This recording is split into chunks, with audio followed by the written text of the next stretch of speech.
चुनावी सफर में आगे बढ़ रहे हैं क्योंकि चुनाव अपने आखिरी पड़ाव में है और उसी चुनावी सफर में हम हैं हिसार में जहां है सावित्री जिंदल। किसी इंट्रोडक्शन की मोहताज नहीं, नाम ही काफी है। प्यार से इन्हें लोग यहाँ माता जी कहते हैं। आपका स्वागत है। थैंक यू जी, बहुत अच्छा लगा मुझे भी आपसे बात करके। सबसे पहले तो ये है कि माता जी जब हम कहते हैं तो एक अलग सी फीलिंग ऑलरेडी आ जाती है और मुझे लगता है कि ये आपको भी महसूस होता होगा जितने लोग आपको माता जी कहते हैं।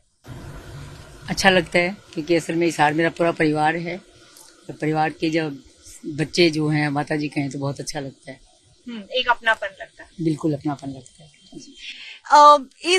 इस उम्र में भी आपने सोचा कि मैं चुनाव में उतरूं? हालांकि पहले भी आप चुनाव लड़ चुकी हैं, विधायक रह चुकी हैं, लेकिन अब आपने ये सोचा कि मैं दोबारा से मुझे चुनाव में उतरना है, क्या कारण? असल में इस बार मेरे हिसार परिवार के लोगों का ये था कि चुनाव जरूर लड़ना है, हमें चुनाव छोड़ेंगे नहीं।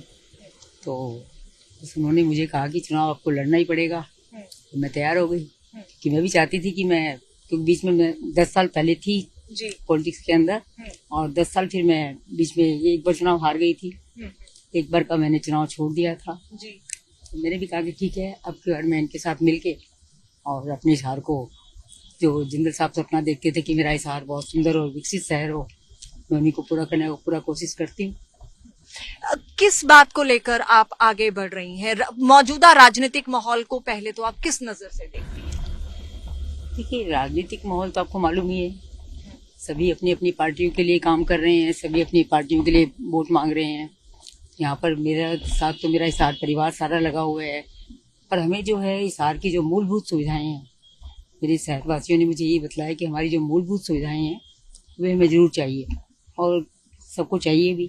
ये तो सब चरमराई हुई हैं सारी की सारी, सड़कें टूटी हुई हैं जगह जगह से, पशु सड़क के ऊपर हैं और सीवरेज ओवरफ्लो हो रहे हैं। क्योंकि पहले जो लाइन डली थी मेरे टाइम में, छोटी लाइन डली थी, उस समय हमारा हिसार इतना बढ़ा हुआ नहीं था। अब हिसार 10 साल में बहुत बढ़ गया है, तो सारी चीज़ फिर और बढ़ाने की ज़रूरत है। लेकिन जब हम राजनीतिक समीकरणों की बात करते हैं, राजनीतिक विचारधारा की बात करते हैं, तो कैसे आपकी नजर? देखिए, मैं तो राजनीति वाले हिसाब से नहीं, मैं तो जनसेवा के हिसाब से आ रही हूँ, तो इसलिए राजनीति वाले हिसाब से मैं कुछ नहीं देख रही। मुझे तो मेरे शहर के जिस हिसार परिवार ने यही कहा कि चुनाव लड़िए, और मैंने भी यही सोच के कि मैं ठीक है 5 साल आके और जनसेवा करूं, लोगों के बीच में रहूं और उनके जो भी सुख मतलब दुख हैं उनको मैं बांट सकूं। लेकिन नवीन जी की भी एक पार्टी के साथ एफिलिएशन है, आप ही के हिस्से हैं, आप ही का परिवार है, तो राजनीतिक विचारधारा तो कहीं ना कहीं आती है ना? नहीं, देखिए, नवीन जी अपनी पार्टी से बंधे हुए हैं तो अपनी पार्टी के लिए काम करेंगे और कर रहे हैं। उनको उनकी पार्टी जो आदेश देती है वो नवीन जी कर रहे हैं, और मेरे यहाँ पर हिसार में मेरे जिससे हिसार परिवार के लोग सारे लगे हुए हैं, मैं उनके साथ मिलकर अपना चुनाव प्रचार कर रही हूँ और काम भी कर रही हूँ। अच्छा, नतीजे कुछ भी हों, उसके बाद अगर किसी के साथ आने की बात हुई तो आप क्या सोचते हैं? देखिए, अभी तक इसके बारे में कुछ नहीं सोचा। अभी तक तो यही सोचा है कि जीतने के बाद मैं अपने हिसार की जो समस्याएं हैं उनको जोर शोर से विधानसभा में उठाऊंगी और अपने हिसार के काम करवाऊंगी। लेकिन गुरेज तो नहीं है किसी के साथ मिलने में और वो भी किसी फिर को देखिए सपोर्ट देने में? मेरा हिसार परिवार जो कहेगा उनके ऊपर ही मैंने सारा छोड़ा हुआ है, क्योंकि वो लोग ही मुझे चुनाव में लाए हैं, फिर वो जो कहेंगी मैं वही करूंगी। ये थोड़ा डिप्लोमेटिक नहीं हो गया माता जी? डिप्लोमेटिक नहीं है बात, मतलब देखिए, जो आपको लेकर आया है उनकी बात तो आप मानोगे ही ना। हाँ। तो मैं अपने सारे परिवार की बात मानूंगी। लेकिन कहते हैं कि राजनीति संभावनाओं का खेल है, समीकरणों का खेल है, यहाँ कोई परमानेंट दोस्त नहीं, कोई परमानेंट दुश्मन नहीं। आपने भी इतने समय राजनीति में गुजारा है, आपका क्या कहना है? देखिए, हम लोग तो जिसके साथ जुड़ गए या तो वो अपना ही हो गया, कभी ये नहीं सोचा कि ये दुश्मन है या दोस्त है, सारे अपने हैं, तो इस तरह से कभी सोचा ही नहीं। लेकिन मतलब राजनीति वाले हिसाब से नहीं। हाँ। हम लोग पारिवारिक वाले हिसाब से मिलके सारा कुछ कर रहे हैं। राजनीति वाला हिसाब क्या है माता जी? वो आप समझ सकते हैं, मुझे नहीं मालूम। नहीं, आपकी हंसी बहुत कुछ कह देती है, हालांकि बहुत अच्छी लगती है हंसी आपकी, लेकिन फिर भी नहीं, ऐसी कोई बात नहीं है। मैं तो देखिए जनसेवा के लिए आ रही हूँ, शुरू से मैंने यही सोचा था कि मैं आऊंगी तो मैं आके, जिस समय आके देखती थी कि सड़कें टूटी हुई हैं, 1-2 जगह में हम लोग गए तो वहाँ पर लेडीज आके मेरे से लिपट के रोने लगी, बड़ी बड़ी औरतें। मैंने कहा क्या हुआ, क्यों आप इससे कर रहे हो? तो बोला जी, मच्छर, हमारी गली में पानी भरा हुआ है, सीवरेज का पानी, पानी की निकासी का कोई प्रबंध नहीं है, और मच्छर इतने हो गए, इतने मच्छर उन्होंने हाथ से बतलाया, और हमें काटते हैं। मैं 25 दिन आईसीयू में रह के आई हूँ, एक बोली मैं 15 दिन हॉस्पिटल रह के आई हूँ, मुझे निमोनिया हो गया था। मुझे लगता है कि मैं सारी चीज़ों का, सीवरेज व्यवस्था ये सब तो ठीक करवा ही सकती हूँ, जो कि चरबराई हुई है। तो बट मुझे ऐसा लगता है आपकी बातों से कि आप एक ट्रू पॉलिटिशियन की तरह जवाब दे रही हो, बड़े ही नपे तुले शब्द एंड बहुत ही सोची समझी बात। नहीं, ऐसी कोई बात नहीं है, जो बात सही है वो सही बता रही हूँ आपको।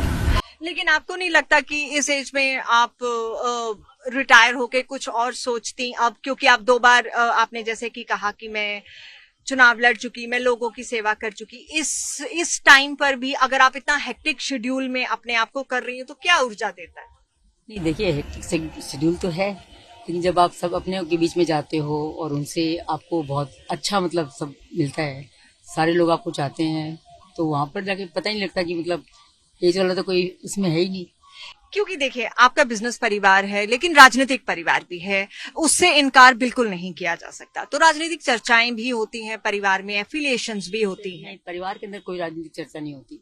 अच्छा, बिल्कुल परिवार में बिल्कुल नहीं होती राजनीतिक चर्चा। परिवार में तो हम लोग अपने घर की बातें करते हैं, अपने बच्चों की बातें करते हैं। कभी कोई पॉलिटिकल बात कभी नहीं, कभी मतलब साल में एक बार हो जाए तो बात दूसरी है, अदरवाइज पॉलिटिकल बात घर में नहीं होती। किसी को कोई जरूरत पड़ गई या कोई बात है तो होगी, अदरवाइज तो घर में नहीं। घर में तो हमारी घरेलू बातें खत्म नहीं होती। बड़ा परिवार है, परिवार के अंदर जिस तरह से अपने घर की बातें होती हैं। अच्छा, मौजूदा जो राजनीति है इसको आप किस तरह से देखती हैं, जहां जोड़ तोड़ की भी राजनीति है, गठबंधन की भी राजनीति है? देखिए, मैंने तो आपको एक ही बात कही कि मैं तो सिर्फ और सिर्फ सेवा करने के हिसाब से आई हुई। लेकिन तो राजनीति में तो है ना, राजनीति में हूँ तो राजनीति क्या है कि जिस तरह से एक बड़ा प्लेटफॉर्म मिला है जी। अदरवाइज तो मैं क्या होता कि मेरे पास जो लोग आते 2-4 लोग ही आते, मैं उन 2-4 लोगों से ही मिलती, उनसे ही उनकी बातें करके उनके जो सुख दुख होते उनको बांट सकती थी। और राजनीति के माध्यम से मैं जैसे सब लोगों के बीच में जा रही हूँ तो मुझे बड़ा प्लेटफॉर्म मिला हुआ है।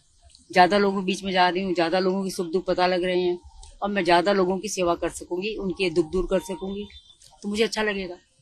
और मेरे बच्चों ने भी खुला छोड़ा हुआ है कि जो मर्जी करना चाहो कर लो, जितनी सेवा कर सकते कर लो। तो मुझे भी अच्छा लग रहा है कि मैं सबके बीच में जा रही हूँ, मुझे पता चल रहा है कि किसको किस चीज़ की तकलीफ है, तो कोशिश करूंगी कि सबकी दूर करवा सकूं। सबकी तो नहीं करवा सकती खैर, लेकिन फिर भी कोशिश करूंगी कि मैं उनकी कुछ मदद कर सकूं। कभी कोई भावुक पल आया आपके इस सफर में, क्योंकि आप इस राजनीतिक चुनावी सफर में हैं, कोई ऐसा भावुक पल आया जो वाकई में जिसने आपकी आंखों में आंसू ला दिए?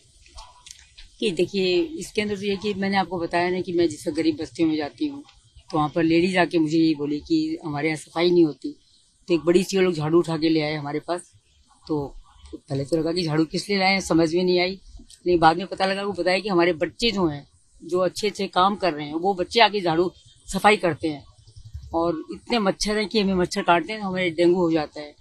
तो उस समय मुझे लगा कि मतलब वास्तव में इनकी जरूर मदद करनी चाहिए, और इनके यहाँ जो पानी जिसे सीवरेज का पानी है वो लगा बहुत मतलब लग रहा था कि देखिए, जिंदगी तो सबको गुजारने का अच्छी जिंदगी सबकी होनी चाहिए।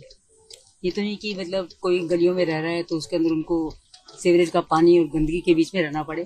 क्यों? सभी की तो जिंदगी भगवान ने एक एक जिंदगी सबको दे रखी है, वो अपनी अपनी जिंदगी को हंसी खुशी गुजारे, ज्यादा अच्छा लगेगा।